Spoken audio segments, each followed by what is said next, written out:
name is Kadijatu Ahene. I am the founder of Psychology of Winning.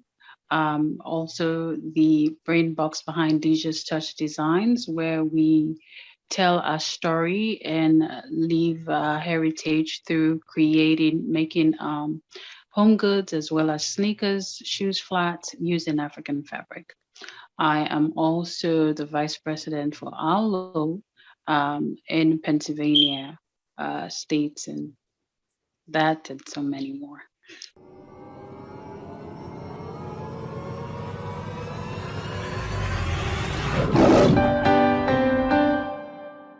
Hey, it's Kellen, and today on Diversified Game, you guys are in for a real treat, whether you are watching our YouTube or the majority of you who are listening on iTunes, iHeart, Spotify, and our latest partner at AYV Radio in Freetown, Sierra Leone.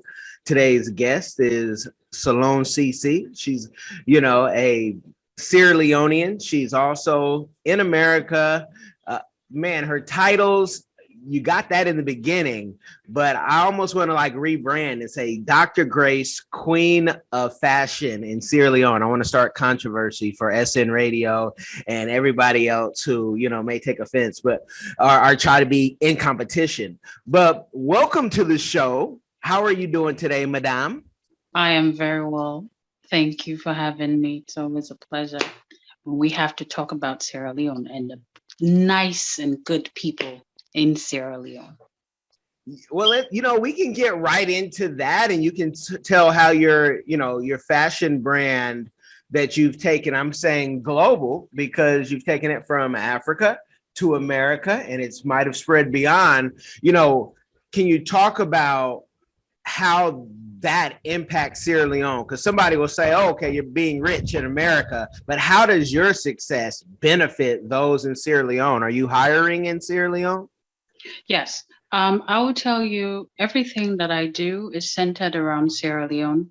For me, the vision that, God has given me, it's not really personally about me. It's more so about the people of Sierra Leone, the country at large. And so with Deja's Touch Design, it came from a place of dissatisfaction.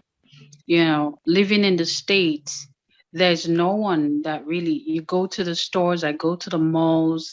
There was nobody that could tell our story in the form of fashion. There was nothing that represented me as an African, a Sierra Leonean living in the diaspora. There was absolutely nothing that represented me. And I said, I love shoes, I love jewelry. I'm like, forget it. If not me, then who? And so that's where the vision came from. And so I started creating and designing my own shoes. From there, in my small community, I extended to the community. People saw what I was doing. And so that drew attention to me. And through that, I was able to get, all these media houses coming to my home asking, how did this come about? How did you start? Who are you? Who is Sierra Leone as a country? And so Digi's Touch really came from that place of wanting my flag to be flown high.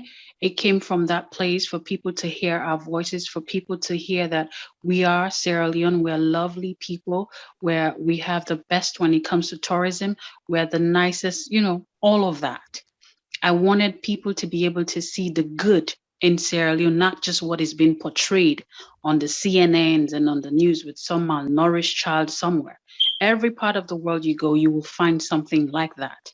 But then for Sierra Leone, we've been through so much that we should wallow in our sorrows. And so with Digi's Touch, the sneakers, the furnitures, the vibrant colors should just bring some sort of smile and comfort to you.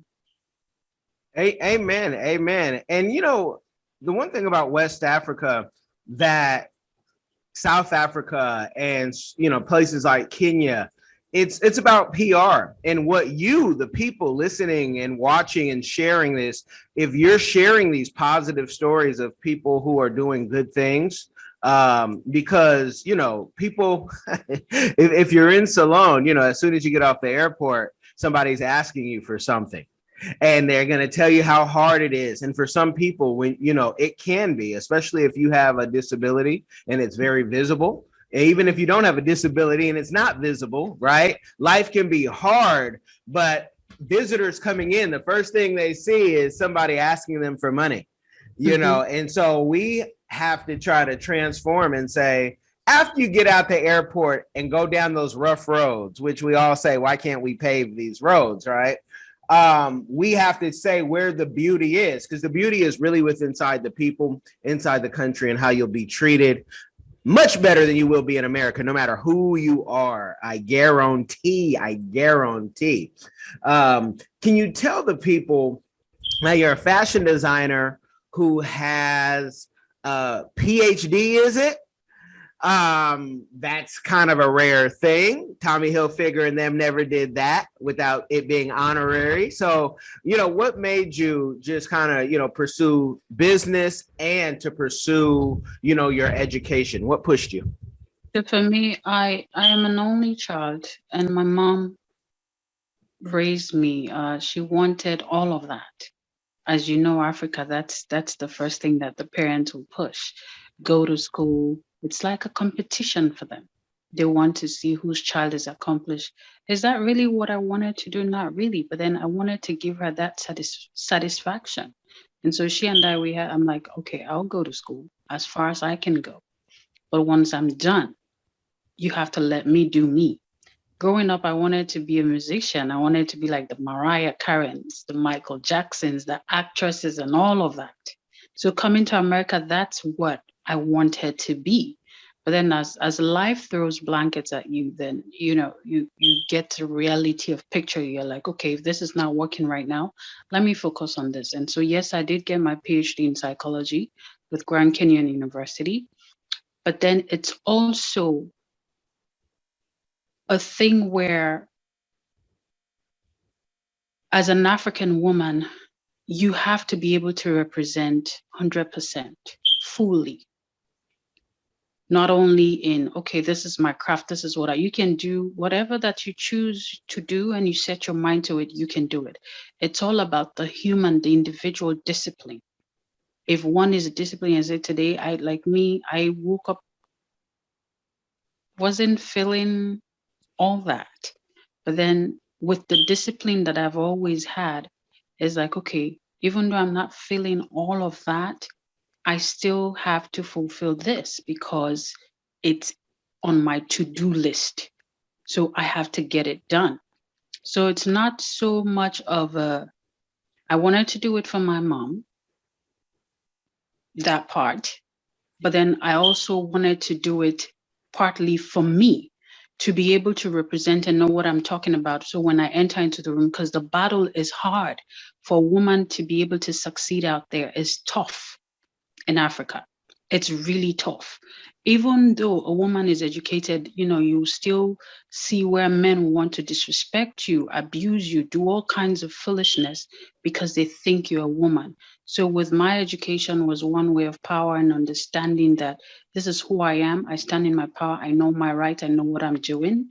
And also bringing and adding value to people that I want, that are looking at me to become the best version of themselves.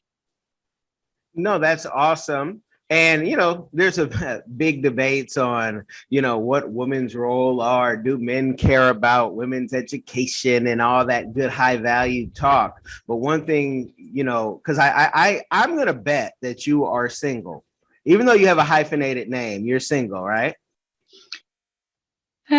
Something like that. Okay. For those of you who are listening, you know why she's single, or why I knew that without having to do like a background check, because we can hear the fire alarm thing, the beep, the chirp, and that's the single woman chirp. That's why, because a man would have fixed that battery a long time ago. But it's all good. We gotta acknowledge that, because we hear, most of the people are hearing and they hear it. So there's bride price, you guys. Collect it. Don't start hitting her DMs and all those things, just without having the end in mind. Can you talk about, with the fashion and bringing it over here? Right now we have the Chinese replicating African wear in record numbers. I don't blame them, because it is us Africans that take our stuff there. Mm-hmm. We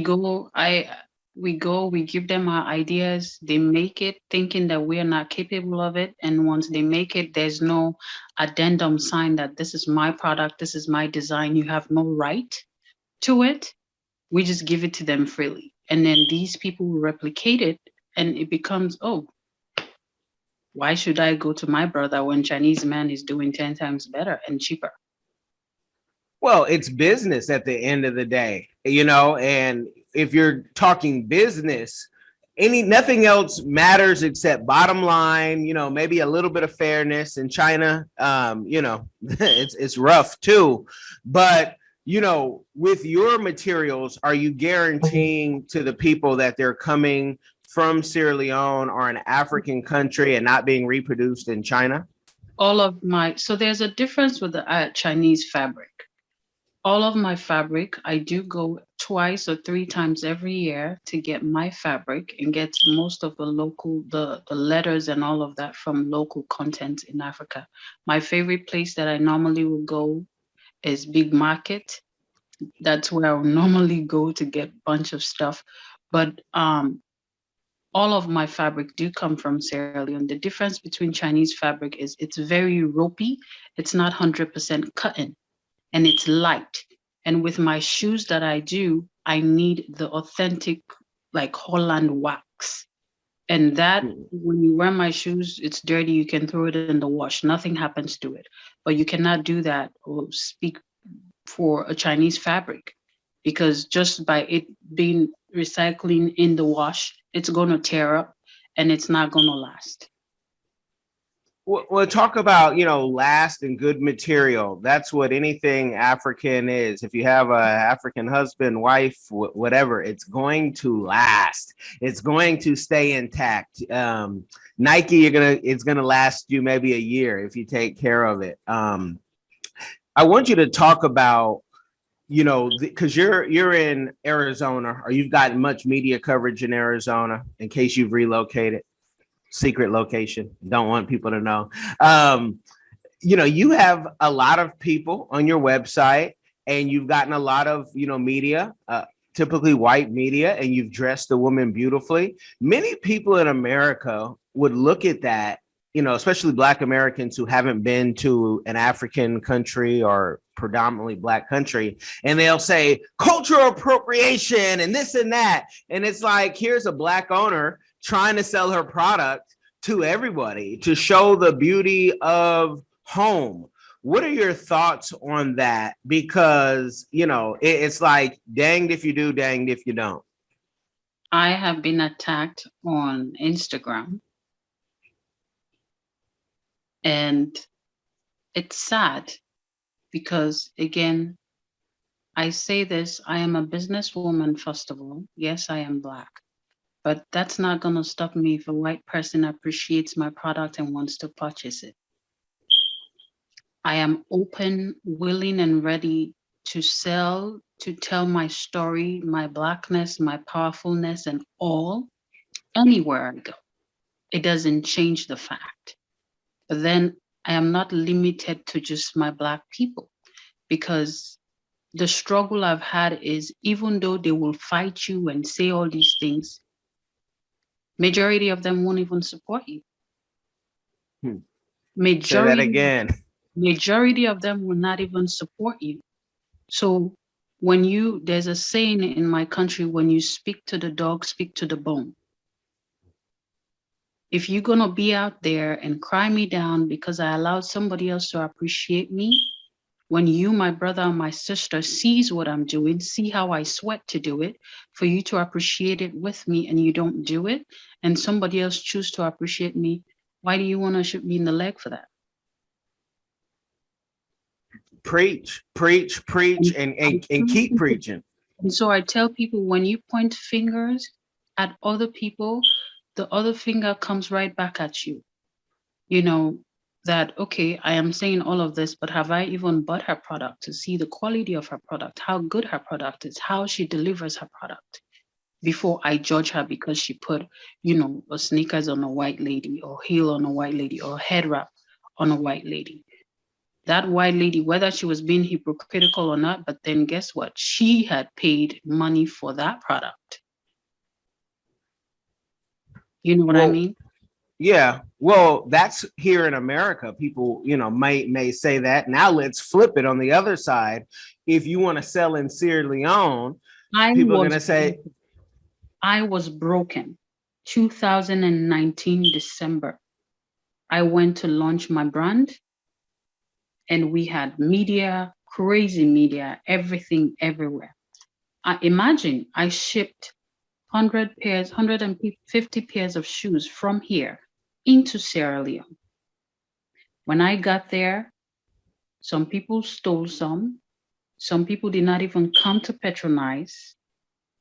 And then even when I put it in somebody's stores, these people will not go there to even buy. So it's like I feel like they're not ready for my product. And this mm, is a brand. This is me trying to push this brand to be a Sierra Leone brand. If you now go on my website, I have changed it to what it was.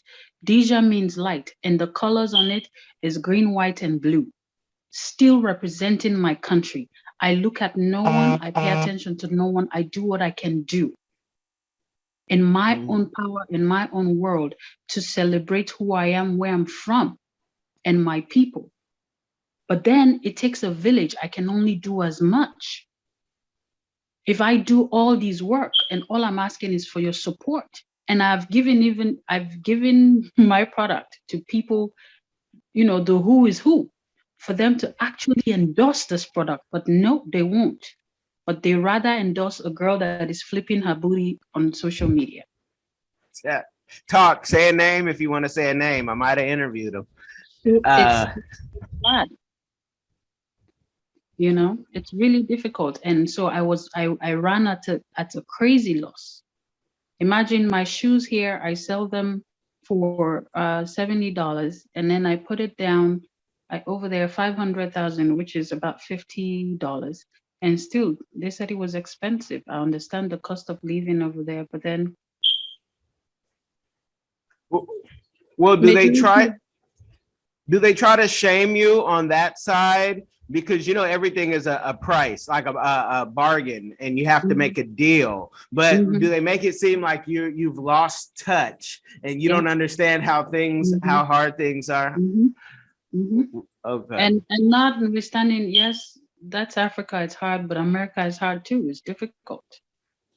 Yes, yes. The world is hard, especially if you guys don't have financial planning and decide to have all the kids in the world and can't take care of them. I'm talking to you. If you're listening, I'm talking to you.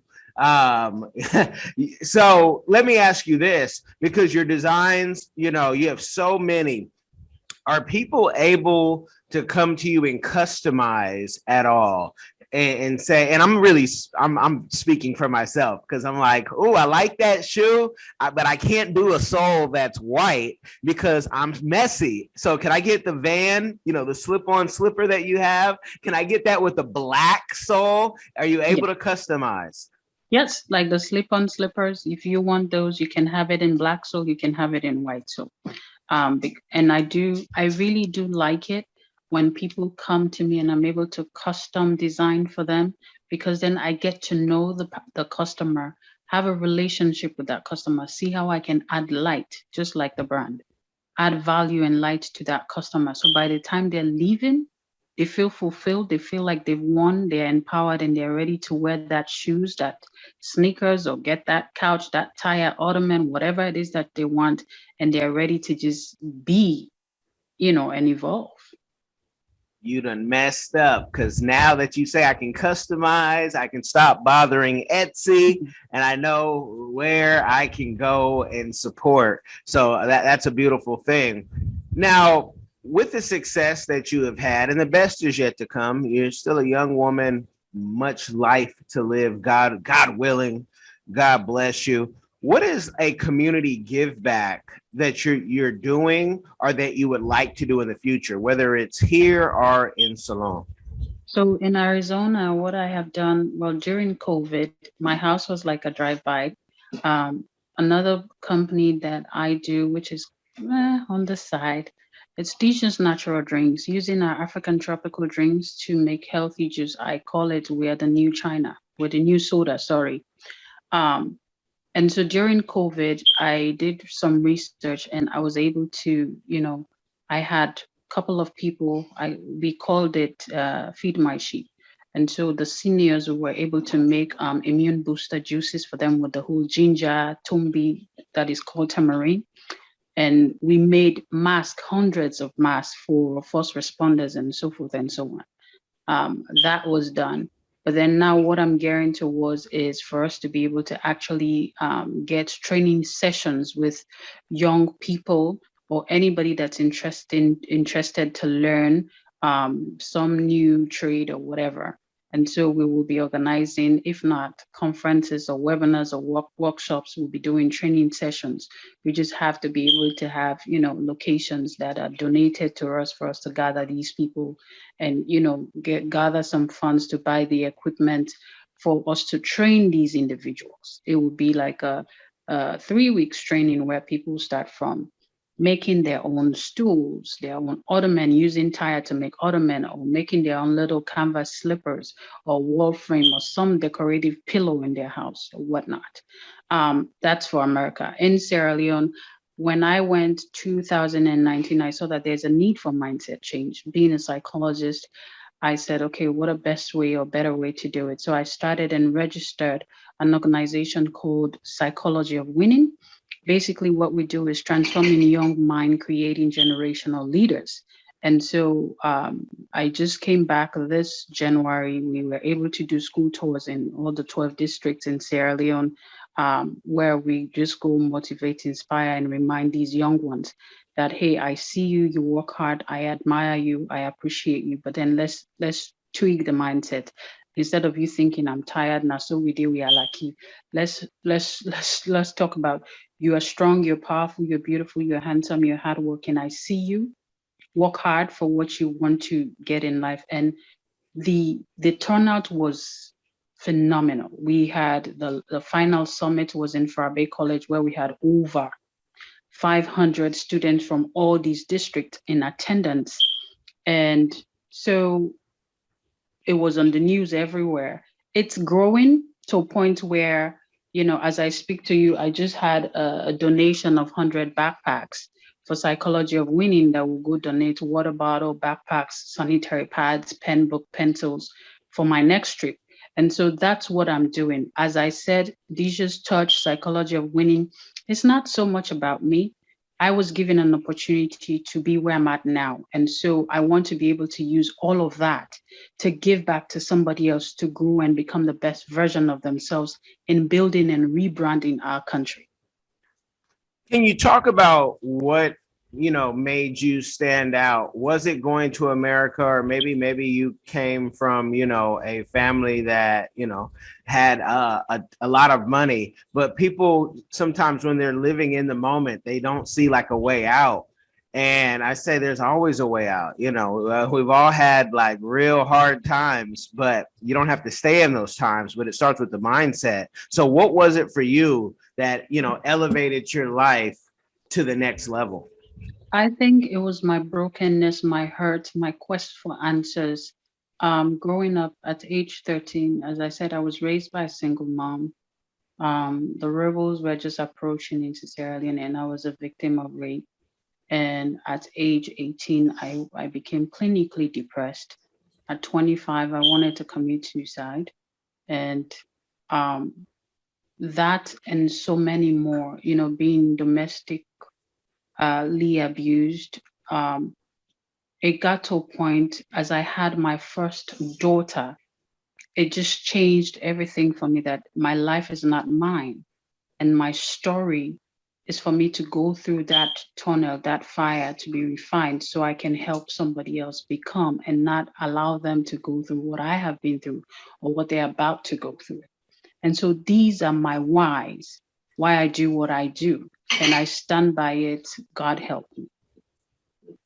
And thank God for that.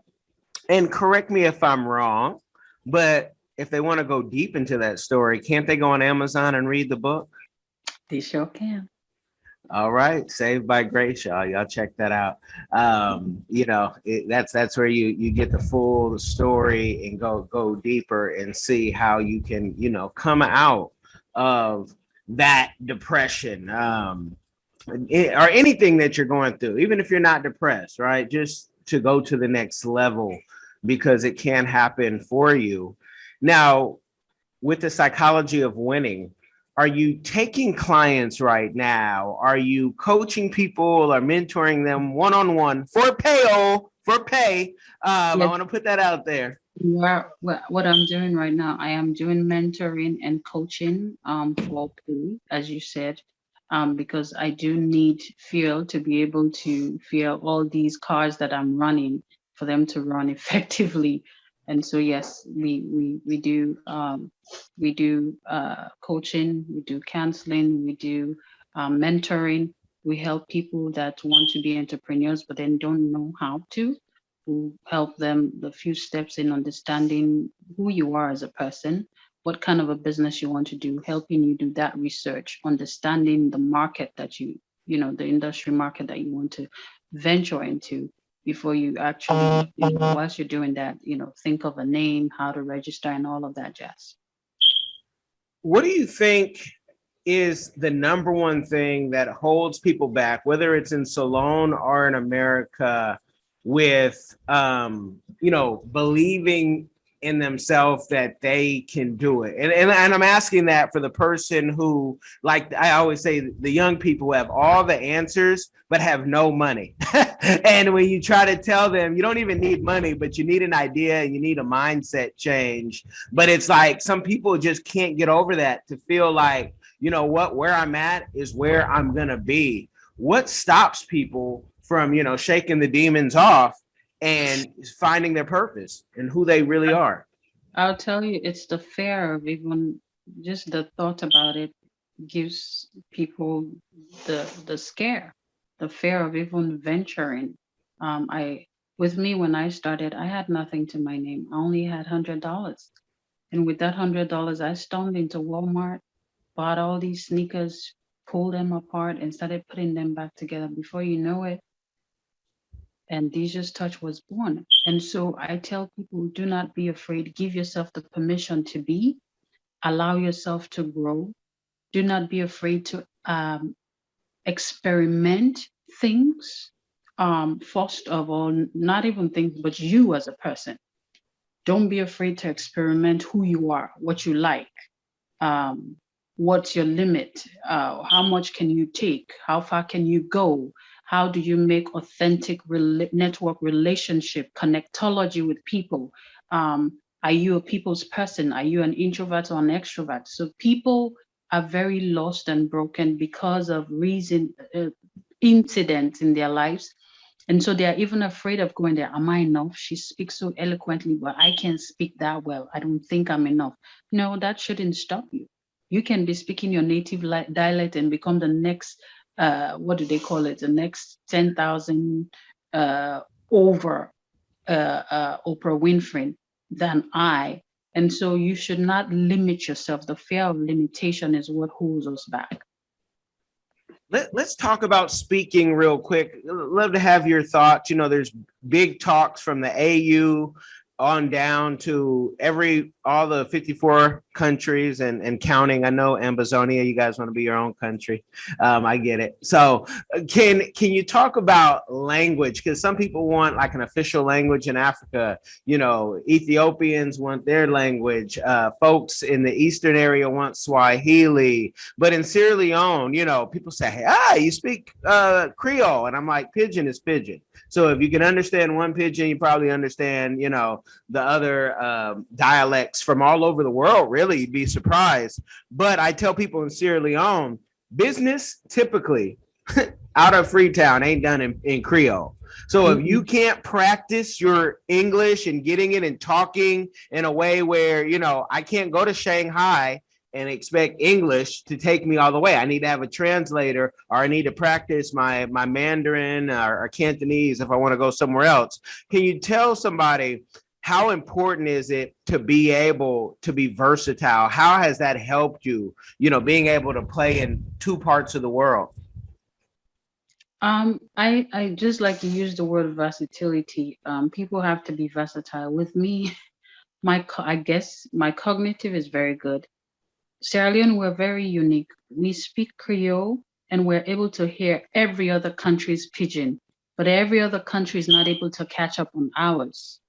Now that's unique. I speak, you know, the Nigerian pidgin, the Liberian pidgin, like I am one of their natives. I hear few of their native dialects, like the Yoruba. I pick one or two out of it. The Liberian people, when you put me in the midst of them, I'm able to just, because I lived in a camp with 4,000 Liberians, so I was able to grab their own way of speaking. I think people need to be able to open up in learning the basics of these important places, if not all, like the China, the Spanish, the pidgin in most part of Western Africa, and then few words from the Swahili part, where is all these other parts of Africa and what's not. Be able to just understand the basics, but even that should not even stop you, because then now your phone can help you do that, because you can go on your phone and then it can translate or interpret for you when somebody's talking. So somebody cannot use that as a limit. Oh, there's a language barrier. I don't understand what you're saying or what you're doing. When you, even if there's nobody to help you, your phone can. As long as you have an internet, your phone will help you. Yes, and that helps, especially with the bigger languages. If we go to Ecuador or wherever, Spanish, if it's muy malo, your phone can help you. Pidgin hasn't caught up. I can't wait for someone to do a version where you can pick the different pidgins, because, you got different, one thing sounds similar, but different. Cameroonians might make fun of the Liberian accent, vice versa. And so I had to go there. But we have to talk about these. It's funny that these guys will make fun of each other when their language, when I listen to it, is funny too. Like, so what's funny? Why are you laughing? Yeah. And it should always be a healthy laugh. I just find, everybody only knows their culture until you expand. But when you say in Cameroon, Asha, you try to say that in Sierra Leone, someone will almost get mad. What does that mean? And sorry. Oh no, that's oosh. And it's like, calm down. Down. Please calm down, because I'm a traveler. and even in English, I'm gonna get some things wrong when I'm in London proper, So it is, yeah. So I just want to throw that out there so people can understand, because you don't want to tell people, your language or your dialect isn't all to the rest of the world what it is to you. But we have to be able to be versatile, because if you come to Salone and you don't want to get any of the Creole down, I think it's disrespectful if you don't try to at least get some basics and understand, the people wherever you go, especially for Americans. Because you know how we are. We're just where you live in Russia. Oh, that's the same thing as Australia to some Americans. It's right next door. Tell the people where they can find you, the best way to communicate with you, in any last words. Well, thank you for this opportunity. And if you're looking forward to find me, have a conversation with me or connect with me on Instagram, you can go to Psychology Wins 1 on Instagram. For Dija's Touch, you can reach me at Dija's Touch with an apostrophe, Dija apostrophe S Touch. On Facebook is Kadijatu Grace. On LinkedIn, of course, it's my full name, Kadijatu Grace Kamara-Ahene. Or my website, you can go to psychologyofwinningwins.com, or you can go to www.kadijatu-ahene.com. You guys have gotten the game. Whether you are listening or watching, make sure you share this game. It will change somebody's life. Y'all be blessed. Hi guys, I'm Kai Gabiam from the Diaspora channel. a lover of Africa. If you love Africa as well and you would love to visit one day or to relocate to Africa, there is a course out there for you. And this course is My First Trip to Africa, a course well put together by a seasoned traveler, Kellen Cash Coleman.